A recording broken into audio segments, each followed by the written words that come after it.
even though I know all the Bedlam Brawler archetypes and matchups, and picked a thrower to counter their snipers, but why did I still lose? I don't understand. Don't want to end up like this loser? Wish there was some guide that could explain all the basics of the drafting stage so that you don't get hard stomped by bad players like a puny, pathetic bug? Well, you're in luck.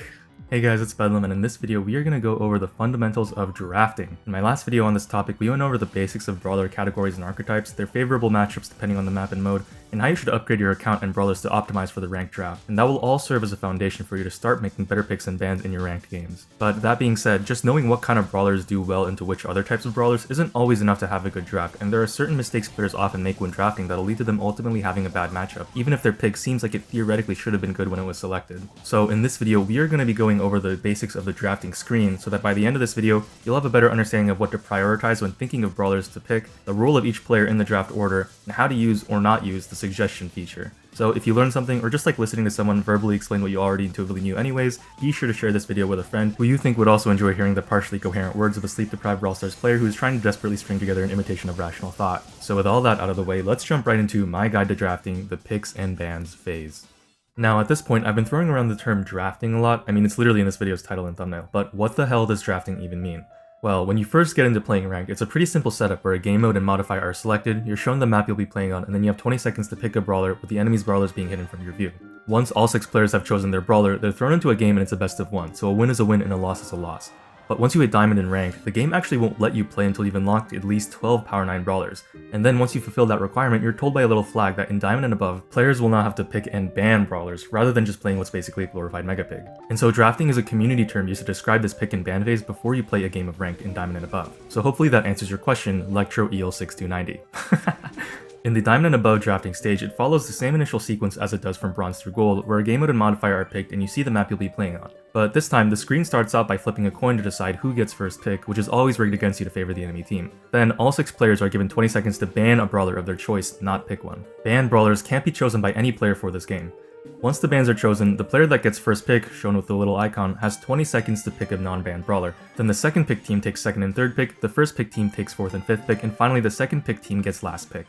Notably, all players can see which brawlers are being picked when they're chosen, although you can't see an enemy's star power, gadget, gears, or whether or not they have a hypercharge. Also, you can't take a brawler if the enemy team has already taken it, which means that unlike in the Bronze through Gold ranks, you can't have a duplicate brawler with the enemy team in Diamond and above in ranked. Once the last pick is taken, you're given a brief window to finalize your loadout, and you'll finally jump into the game, which is now a best of 3 instead of best of 1. So a team will need to win 2 games, not just 1, in order to win the set and gain or lose elo.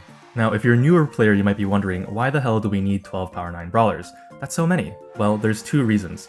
One is that, back in the day, people used to complain that they'd get dickheads for teammates who would go Power 7 or Power 1 brawlers in their games, rather than go with someone with a decent power level, which led to them shitting themselves with anger when they inevitably lost, or even won funnily enough, because they felt like it was unfair that they had to bust their ass and carry these brain-dead Power 1 monkeys. This eventually led to Supercell requiring all brawlers picked in rank to be at least Power 9. Now, some might argue that even picking a Power 9 brawler is still throwing compared to picking a Power 11, but it's still better than a Power 1, so settling to make the minimum a Power 9 is somewhat of a compromise to allow new players to have a chance at pushing those higher ranks before they become as old as I am. But then why 12 brawlers? Well, since both teams get 3 bans and brawlers can't be picked once chosen, then in a really unlucky scenario, if a player who only has 11 brawlers at Power 9 or above has last pick, and 6 of their Power 9 brawlers are banned in the ban phase, and the other 5 players ahead of them take the remaining 5 brawlers that they have available, then when it's their turn to pick a brawler, they literally do not have a brawler to take to play the game. This is why, to ensure the scenario is impossible, players need at least 12 brawlers at Power 9 or above in order to play ranked, otherwise depending on how the draft goes, they might literally not have a brawler available to play the game when it's their turn to pick. So if you're a new player and have ever wondered why you need 12 Power 9 brawlers to play ranked past Diamond, this is why. That being said, most players don't actually use all 12 brawlers in ranked. Most people only cycle through like maybe 10 or fewer brawlers, which I talk about in this video, so if you really want to prioritize full access to ranked, just focus on getting a few Power 11 brawlers and then fill out the rest with Power 9s and don't touch those until you get them upgraded to 11. Anyways, another thing you might be thinking about is just how much longer drafting takes in Diamond and above compared to Gold and below. You only spend about 20 seconds picking a brawler below Diamond, but once you start drafting in Diamond and above, you might spend up to 155 seconds or about 2 minutes and 30 just on the drafting screen. That's basically like playing another additional round of Brawl Stars going to full time, right?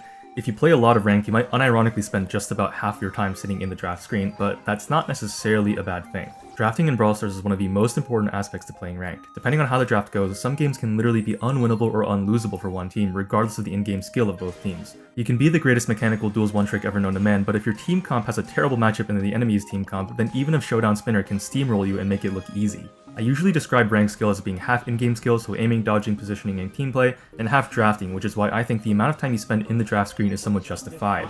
It's also how a mediocre player like me can easily reach Masters every season because I'm usually carried by my drafting. You don't even need to be that good at drafting, so don't be too discouraged, the bar is honestly pretty low. So then, how do you draft in Brawl Stars? Well, let's say you're already pretty knowledgeable about the brawlers in the game and their categories and favorable matchups due to watching a certain up-and-coming YouTuber's recent guide. The next step is understanding how you can apply that information to your drafting. When you first load into the draft screen, the first thing you'll have to do is ban a brawler, which you're given 20 seconds to do. Since you don't have to play against whatever brawler you decide to ban, most players tend to ban the most broken brawlers, so they don't have to deal with playing against some newly released uncounterable bullshit, and I think that's actually a pretty solid strategy and is a part of the reason why I like playing ranked more than trophies. But sometimes the most broken brawlers in a given situation can change depending on the map, game mode, and modifier. For example, on maps with lots of walls, Rico can become one of the most broken brawlers, whereas in more open maps he's just okay. On game modes like Heist, Colt and Chuck become extremely strong and are worth banning. On modifiers like Quickfire, several brawlers like Gale with a slow start power, Jean, Leon all become extremely broken and are must bans. For this video, I'm going to make a distinction between the terms broken and strong, where strong brawlers give you a great chance of winning the game, but are still counterable, while broken brawlers give you an even greater advantage than strong brawlers and are almost uncounterable. If the brawler was easily counterable, then they wouldn't be broken, but potentially still could be very strong. So then, to figure out which brawlers are broken and strong in a given situation so you can ban them accordingly, you'll want to take into consideration the map, mode, and modifier, aka the 3 M's. Now, since you're such a smart cookie and already know which types of brawlers are good on all the different maps and modes, we won't be repeating those here. If you struggle to remember the maps based on their names like I do, you can click on the icon here in the top left to see the map again. Actually, maybe I can even make a video on how to memorize the map names in Brawl Stars, that could be kinda cool. But whatever you do, don't forget the modifier, man. Picking and banning brawlers purely based on the map and mode is extremely noob, okay? The modifier is just as important as the map and mode in determining brawler strength. To do a quick rundown on which brawlers are best in each modifier, super bushy, map will be all grass, go tanks and tank counters, instant overtime, time detonation, maps will be all open, go snipers, and late pick assassins, maybe some ranged supports. Also, someone in my Discord wanted me to specifically point out that Colt is not a good early pick on open maps because he doesn't have the range or burst damage to compete with snipers, okay?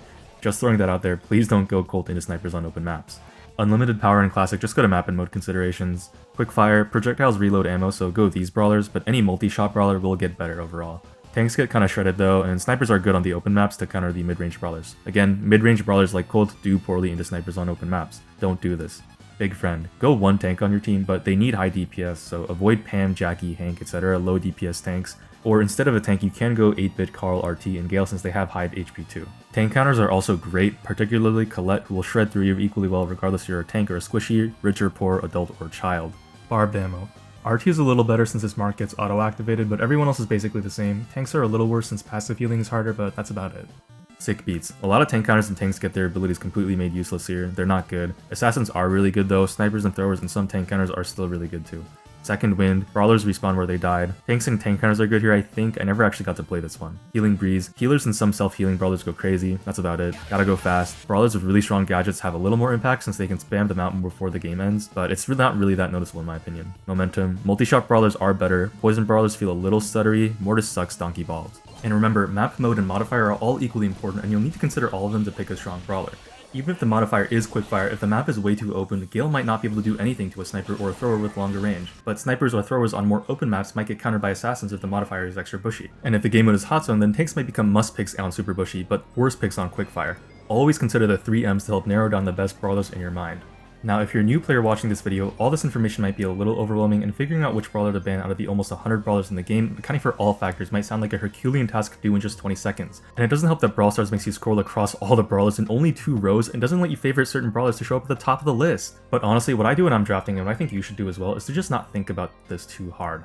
Trying to consciously keep track of all the necessary information, in my opinion, is kind of inefficient to try to do in 20 seconds. Instead, I prefer to just go with vibes, check the 3 M's, and ban whatever comes to mind as the most annoying brawler to play against. It might sound strange, but if you think about it, whatever you hate playing against the most is probably one of the strongest brawlers to face in that situation anyways, and your unconscious vibe check is going to be way more accurate and efficient under a time constraint, because it'll automatically be taking into account all of your previous experiences. We all have this internal cheat sheet that's made of our experiences of getting deleted by a Mortis hypercharge, or shredding tanks with a Colette, so even if you don't remember which brawlers are best for a certain map, mode, or modifier from watching a video, that's perfectly okay, it's actually normal. Instead of overwhelming yourself with too much information, try going with your gut and just ban whatever seems the most annoying for you to face. It can be Jesse or Tick, I won't judge you. If you lack the experience and miss the strongest brawler in a given situation, it won't be the end of the world. Even if you lose, getting fucked by a surprise enemy pick is just another learning experience that'll get incorporated into your internal cheat sheet. Remember, elo is temporary, but learning is forever. What's ultimately important is that you try things out, and if things don't go well for you, you reflect on how you could have picked differently so you can avoid making that same mistake in your next game. As you repeat this process of losing to a pick you never considered or winning with a pick you tried on a whim, you'll continue to keep adding to this internal cheat sheet, which will only get stronger over time as you add on new experiences. Also, once you reach Legendary, the amount of games with modifiers does decrease, and when you hit Masters, you get no modifiers at all. So if the modifiers seem like a lot to keep track of, the nice thing is that once you get through the lower ranks, only the map and mode become a consideration. It's also why a lot of Masters players sometimes will forget to check the modifier because they're so used to every game not having one. If you panic in the beginning phase and fumble choosing a brawler because you spent too much time scrolling, the game will automatically just ban a brawler for you, so that's another reason to not really sweat it. In the end, you'll only have wasted an opportunity to turn the game in your favor, and missing a ban is only going to have lasting significant impact on your chances of winning the game. Not a big deal or anything. Once all the bans have been chosen, next begins the drafting stage, specifically the first pick. Since first pick gets to take a brawler before everyone else, and people can't take a brawler that's already been chosen, the first player has the unique advantage over all the other players in the lobby because they get to pick whoever they want that isn't already banned. But since enemy players can see what brawler you choose, keep in mind that if you first pick a brawler that's easily countered like Dynamite, the enemy team gets the next 2 picks in a row, meaning they have every incentive to pick 2 brawlers that can either match up neutrally or hard counter your pick, making your first pick essentially useless for the rest of the game and you a bad random. First picking a thrower against a team that knows what they're doing is generally a really nice way to deliberately throw the game and give your teammates severe acute hypertension. The same thing applies with other easily counterable brawlers like first picking most tanks, which can get hard countered by a tank counter. It's something that you can only really get away with at lower ranks where enemies don't know how to counterpick, so if you want to eventually climb higher, this is one of the first things you'll need to learn to stop doing, which is picking an easily counterable brawler early. But that being said, you can get away with first picking a thrower or a tank if the brawler is broken, right? Because broken brawlers are uncounterable. So think of old Larry and Larry or recently reworked Meg. In fact, as the first pick, your priority should always be to take the most broken brawler available in that situation, taking into account the considerations we mentioned earlier, like map, mode, and modifier. Taking the most broken brawler has 2 big benefits. One is that by taking the most broken brawler, you're denying the enemy team from getting the most broken brawler with their subsequent second and third pick. 2 is that broken brawlers have little to no counters, so they're good against everything in that map, mode, or modifier and can't get counterpicked by your enemies later in the draft. The second point again highlights a key difference between trophy ladder and ranked, because in ladder you can't see what the enemy team comp will be beforehand, so some brawlers can seem stronger in ladder than they are in ranked, since there's no way to adjust your team comps in the moment with an enemy's brawler in mind. For example, low ladder players might feel that Edgar is broken, because he can jump on a lot of brawlers in the game and just win a lot of interactions for free, and if you get unlucky with your team comp, you might just auto lose against an Edgar that jumps on your face, rips a massive hyper fart directly into your mouth, and forces you to swallow with a sentient scarf. But in ranked, if someone picks Edgar early, you can kind of just go a tank counter and then make that Edgar never want to play the game again. Mid-ladder also has this with brawlers like Clancy and Surge, who in ladder can seem a lot stronger because of selection bias, right? People tend to play those brawlers on game modes and maps where there are a lot of tanks that can feed them their upgrades, so probabilistically they're going to have a good matchup in every game and be able to get their level up if they play it right. This might make them seem a lot stronger and more uncounterable compared to in ranked, where if you see a Clancy or Surge early, you can just go a thrower or a brawler who can keep out of their range to completely shut them down the whole game. That's also why, again, in ranked, early picking a tank is such a bad idea because the enemy team can just go a tank counter and know they have a good matchup into you for the rest of the game.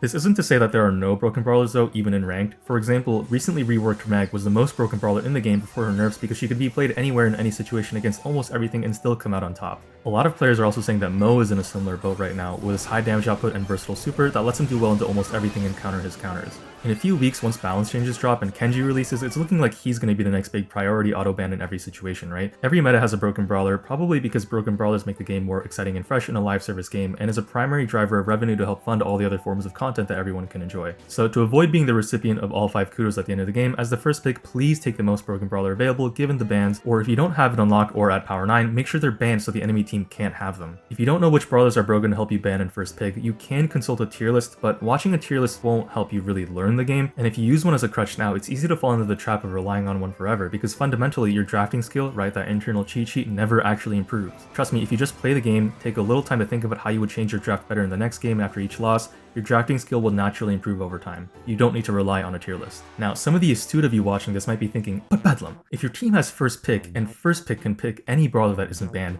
and the first pick should pick the most broken brawler in that situation, then isn't it actually better in the banning phase to avoid banning the most broken brawler so that your team can take it? And the answer to that is yes, you little rascal. That's exactly right. If your team has first pick, then it is theoretically better to leave it open so that if the enemy team doesn't ban it, your team can take it. In this way, banning the most broken brawler usually becomes the responsibility of the second pick team, not the first pick team. The first pick team just has to ban the second and third most broken brawlers, and that way if the second pick team fucks up in the draft, that'll leave the most broken brawler open for the first pick to take. But assuming everyone drafts optimally, some could also say that since banning the most broken brawler is so obviously the correct play for the second pick team, your team as the first pick could also leave the second most broken brawler open and ban the third most broken brawler, and then since the enemy team is watching this video, they would theoretically always ban the first most broken brawler, and then your team can take the second most broken brawler for yourselves. Now you can do this, but it's one of those things that's inherently riskier to do, because if the enemy team doesn't ban the most broken brawler, like if they disagree on what the most broken brawler is, or if they're stupid, which most people unfortunately are, then now you're forced to take the most broken brawler while the enemy team gets the second most broken brawler because you left it open. Or maybe your teammate is a fucking dumbass and doesn't even pick the first most broken brawler anyways when it's available, so then the enemy team can just second and third pick the first and second most broken brawlers, and then you're cooked. And knowing that you theoretically made the optimal drafting decision, given that your team had first pick, doesn't really make getting cooked like that feel any better. Not to mention that if you follow this path down to its extreme, it ends up looping around to where it's better for the second pick team to then not ban the first most broken brawler, since the second pick team knows that you're going to leave the second most broken brawler open because they think that you think that they're going to ban the first most broken brawler, so they can choose to not ban the first most broken brawler so both teams can have a broken brawler available, and then this just gets absurd really quickly. Since people don't always behave optimally and you can't guarantee a successful mind read, the ban phase is always a bit of a gamble, but some amount of risk is generally worth it as the first pick team, so you can try and get a broken brawler available for you to take. I think as the first pick team, banning the second most broken brawler, assuming your teammate has the first most broken brawler available and is planning on taking it, and then hoping the second pick team doesn't ban that brawler is a safe enough play, and you can leave the complex mind games for the pros to fumble in their LCQ games. This way, if your first pick teammate doesn't have the most broken brawler available, then they can just ban it themselves, right? And if you yourself are the first pick player, then you can pre-pick the brawler to signal to your teammates that you're gonna take it so they don't ban it themselves, or you can just ban the brawler yourself if you don't want to or can't take it for whatever reason. On the flip side, as a second pick team, you should always try to ban as many broken brawlers as you can so the first pick team can't take any of them, just to be safe. Banning the most broken brawler is gonna be your responsibility as the second pick team, okay? Don't get caught with your pants down.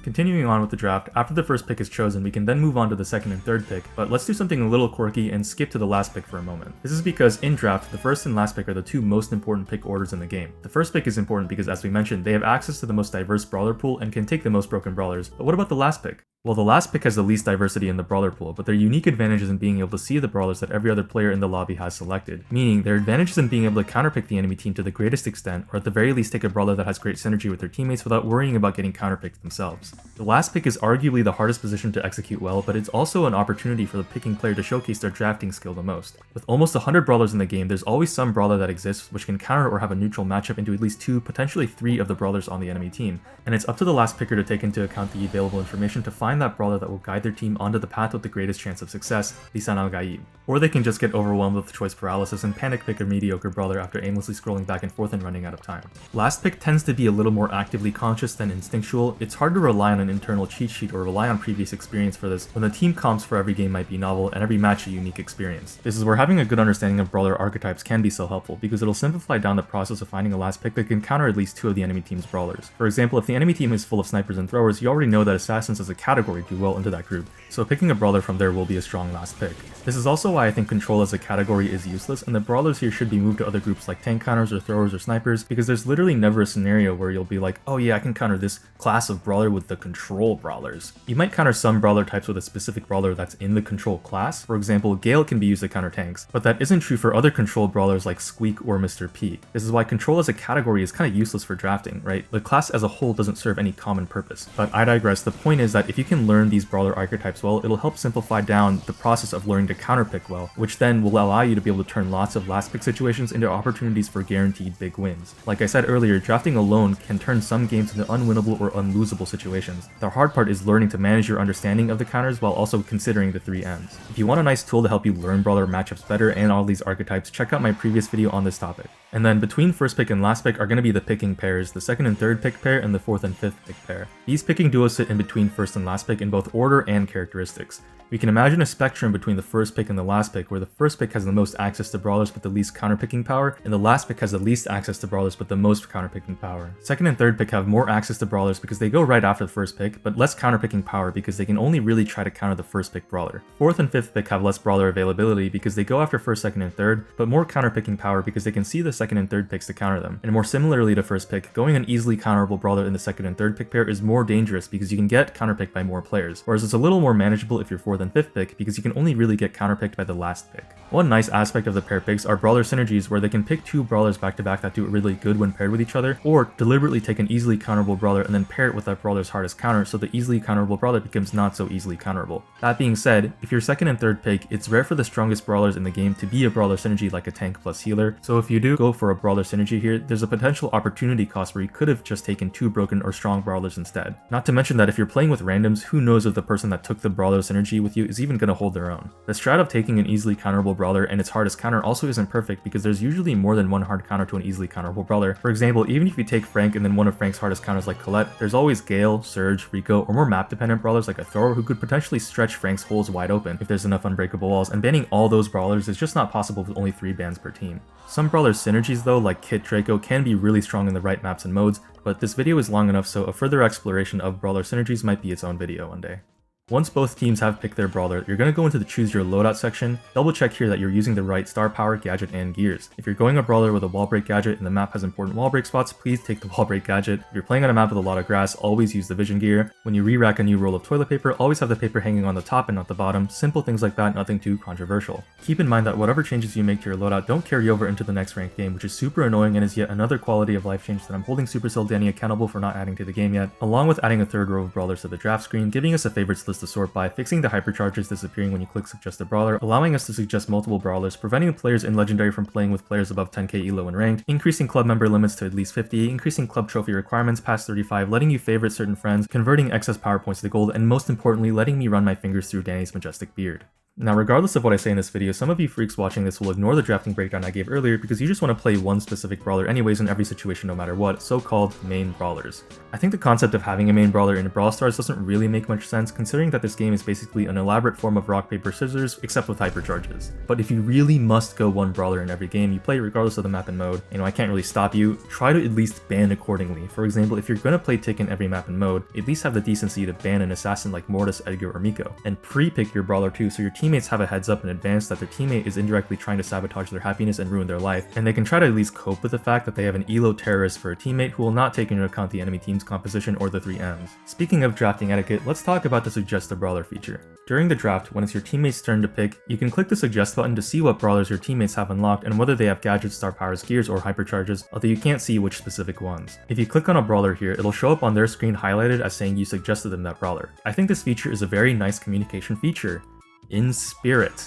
In practice, the bright flashing glowing indicator is so loud and shiny and bright, and it's just annoying to the point where even if the suggestion is a great idea, I might just not go that brawler out of pure spite. And it's even worse when people spam the suggest button, and it's just super annoying. Because of this, there's even a culture in higher ladder where people might hover a strong or broken brawler instead of suggesting it as a more polite and demure way to ask you to take it. So if you see someone in the later pick order on your team hovering a brawler when it's your turn to pick, feel free to consider taking it as long as it wasn't their pre-pick or something. Although in the end, a suggestion is just a suggestion, and it could also have just been them accidentally button pressing while swiping, you never really know. Another case that might happen when you have an earlier pick is that some people might suggest you a brawler which they want you to take even if you have the brawler only at power 9. This is because they probably want to take that brawler, but since their pick order is way later, they're worried that the pick might get taken by the enemy team if they wait for their turn, and the brawler might be really strong. If you do take that brawler for them, then in the choose your loadout section they can swap brawlers with you by pressing this little Uno reverse arrow symbol. When you switch brawlers, the power level changes to whatever power level the player receiving the brawler has. Now that also means that you need the brawler you're taking from them to be power 11 for this swap to be useful, otherwise you're just swapping a power 9 for another power 9. This is why if someone suggests you a brawler to take in their place, when it's their turn they might choose nothing and wait for you to suggest a brawler for them to take, since that teammate can't see what brawlers you have upgraded once you've chosen a brawler for them. To be honest, this is a pretty scuffed system, but it does work and it can be pretty useful in cases where you have the first pick but don't want to take the most broken brawler. If someone else is willing to step up and swap with you, then you can take the broken brawler and just swap off of it later. But the actual suggest a brawler feature as a whole I almost never really use to suggest randoms a brawler, and this is mostly for 4 main reasons.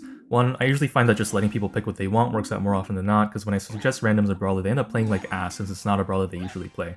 I only really suggest brawlers if it's something game winning or losing, like a broken brawler being open on a map where that brawler excels at anyways. 2, sometimes people might misinterpret your suggestion as an offer to switch with them later because you want that pick so bad. This is mostly because Brawl Stars lacks proper communication options in the drafting menu and needs to be completely overhauled, but regardless, the suggestion they make for the brawler they want to take at the end is almost always terrible, and there's no way to tell them that they should ask for something else, and I don't want to deal with them taking a brawler I suggested, expecting to be swapped off it later, only for them to realize that I'm not interested in switching with them, and then they rage and play poorly. 3, Suggesting others a brawler I actually think can be a bad habit because it opens you up to thinking too much about your teammates, which leads to hyper-focusing on them during the game and then opens people up to getting angry or distracted instead of focusing on their own gameplay. I talk about this phenomenon more in this video, but this is a genuinely dangerous mindset to slip into and might be the reason why you keep going on a huge tilting spree every time you get close to ranking up.